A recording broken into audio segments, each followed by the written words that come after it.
কথার একটা খণ্ডে পরিণত হয়েছে।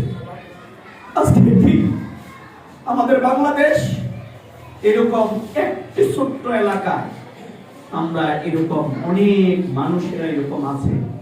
এই যে সন্তানদের দিকে কি আপনারা তাকাই দেখেন, পাশে মা বসে আছে, ওই সন্তানদের দিকে তাকাই দেখেন তার বাবা ভাই বসে আছে, এরকম অসংখ্য সন্তান তরুণেরা বসে আছে, যারা হয়তো সুবিধা পেলে এরা স্টুডেন্ট হকিং এর মতো হবে।